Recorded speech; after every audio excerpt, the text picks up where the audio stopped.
জয় জগন্নাথ, জয় শ্রীকৃষ্ণ। আর মাত্র কয়েক ঘন্টার অপেক্ষা, ভগবান নিজে আসছেন রথ নিয়ে। আজ বন্ধুরা আলোচনা করব রথের দড়ি থেকে কি কি পূর্ণ লাভ হয়, বা রথের দড়ি ছুঁলে কি পূর্ণ লাভ হয়, কেনই আমরা অপেক্ষা করে থাকি বছরান্তে ভগবানের রথের দড়ি টানতে। রথের দড়ি টানার মধ্যে কি কি মাহাত্ম্য আছে, সবই আজকে আলোচনা করব এই ভিডিওতে। যারা যারা রথ টানবেন দয়া করে আমার ভিডিওটি একটু শুনে যাবেন, আশা রাখছি ভালো লাগবে। ভিডিও সংক্রান্ত কোনো কথা যদি আপনাদের মনে হয় ভুল, অবশ্যই কমেন্ট করে জানিয়ে যাবেন। জগন্নাথ দেব তার ভাই বলরাম আর বোন সুভদ্রাকে নিয়ে মর্তে আসবেন, তার সকল ভক্ত অনুগামীদের আর সন্তানদের আশীর্বাদ বর্ষণ করবেন। চলুন এবার জেনে নেওয়া যাক কেন আমরা রথের দড়ি টানব, বা রথের দড়ি টানলে কী বা হয়।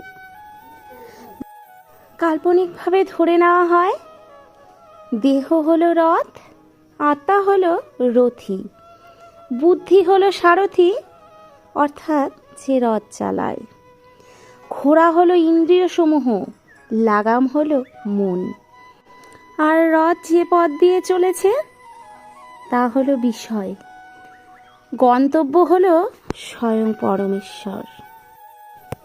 শাস্ত্রে বলেছেন শরীরধৃষ্ট আত্মাকে রথী বলে কল্পনা করা হয়, জীবাদৃষ্ট শরীরকে রথ বলে জানো, বুদ্ধিকে সারথি বলে জানো, মনকে লাগাম বলে জানবে। লোকের সমাগমে ভগবানের রথের দড়ি ধরে যখন টানাটানি করা হয়, তখন সেই দড়ির কিছু অংশ ছিঁড়েও পড়ে।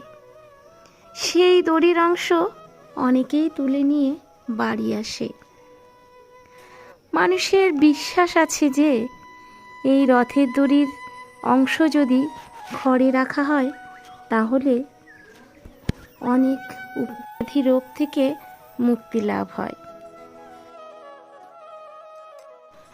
ভগবানের রথের দড়ি যদি বালিশের নিচে রেখে ঘুমানো যায় তাহলে যে কোনো রকম দুঃস্বপ্ন থেকে নিষ্কৃতি লাভ হয়। রথের দড়ির কিছু অংশ যদি তাবিজ বা মাদুলি হিসেবে বাচ্চাদের পরিয়ে দেওয়া হয় তো সমস্ত রকম রোগ বিসুখ থেকে মুক্তি লাভ করে।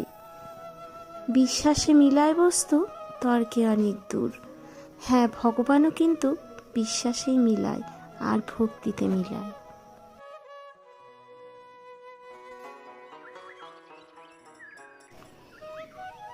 চলুন বন্ধুরা এবার একটু জগন্নাথ দেবের রথের নামগুলো জানা যাক। জগন্নাথ দেবের রথের নাম নন্দীঘোষ, বলরামের রথের নাম তালধ্বজ, আর সুভদ্রার রথের নাম দর্পদলন।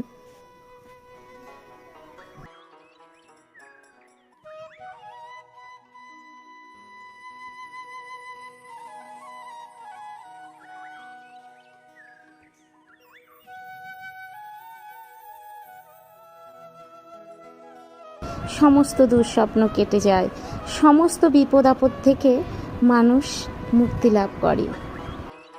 শ্রী চৈতন্য দেবের অনুগামী সনাতন গোস্বামী একবার চলন্ত রথের চাকার নিচে প্রাণ দিতে যাচ্ছিলেন। কারণ হিসেবে তিনি বলেছিলেন এতে কৃষ্ণ প্রাপ্তি হবে, আর পুনর্জন্ম তার হবে না। দেহত্যাগ নয়, মনের ভক্তিতেই ঈশ্বরের সান্নিধ্য মেলে।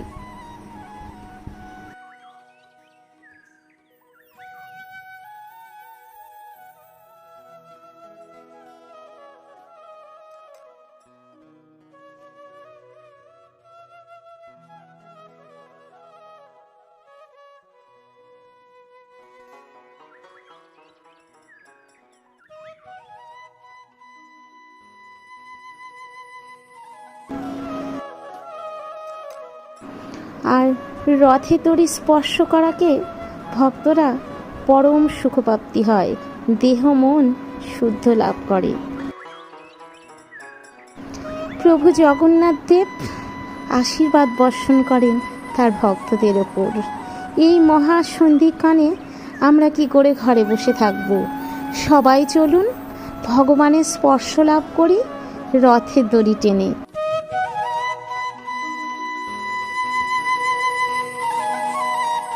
তবে মনের সমস্ত অহংকার বিদ্বেষ ভুলে গিয়ে আমরা রথের দড়ি টেনে ভগবানকে স্মরণ করি।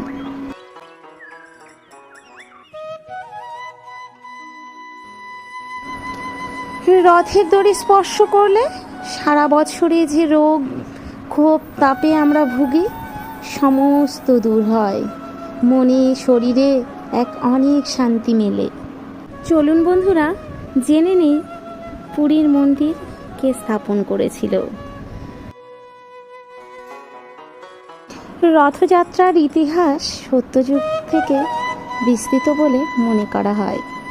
স্কন্ধ পুরাণ অনুসারে অবন্তীর সোমবংশ রাজা ইন্দ্রদ্যুম্ন পুরীর মন্দিরটি স্থাপন করেছে এবং মন্দিরে দেবতাদের মূর্তি স্থাপন করেন।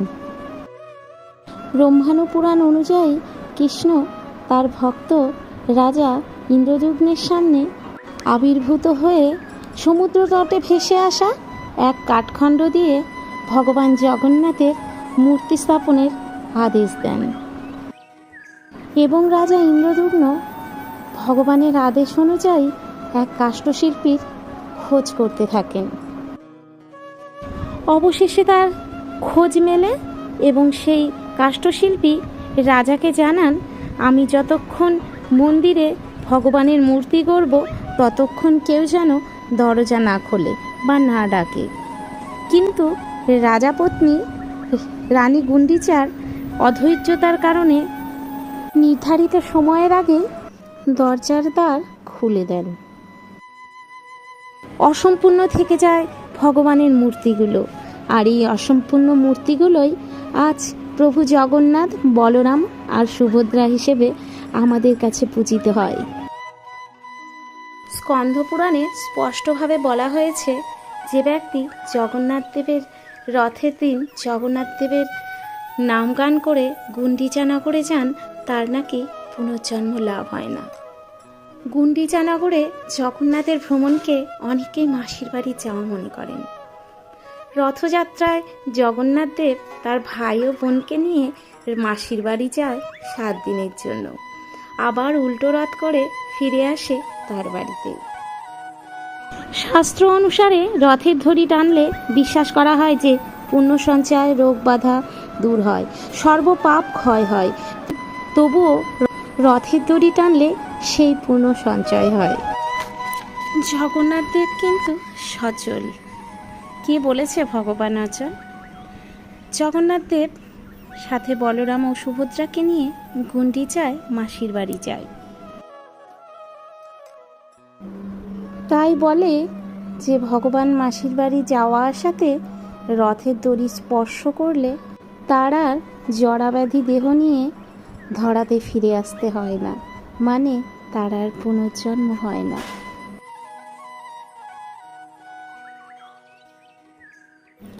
বন্ধুরা, রথের দড়ি তো অবশ্যই টানবেন, ভগবানের স্পর্শ নেবেন, তবে মনের সব হিংসাদেশ ভুলে গিয়ে ভগবানের রথের দড়ি টানবেন। আর রথের দড়ির থেকে যদি কোনো অংশ পেয়ে যান সেটা বাড়িতে এনে রেখে দেবেন। এতে অসুখ বিসুখ, জরা ব্যাধি, মানুষের দুর্ভাগ্য সকল শোকতাপ থেকে মুক্তি লাভ করা যায়। ওই যে বললাম, সবই মনের ভক্তি। ভক্তিতে সর্বক্ষেত্রেই কিন্তু ভগবান মেলে। সবাই ভালো থাকুন, সুস্থ থাকুন, জগন্নাথ দেবকে স্মরণ করুন, রথের দড়ি টানুন। জয় জগন্নাথ। ভিডিওটা যদি ভালো লেগে থাকে বন্ধুরা অবশ্যই লাইক কমেন্ট করে যাবেন। জয় জগন্নাথ।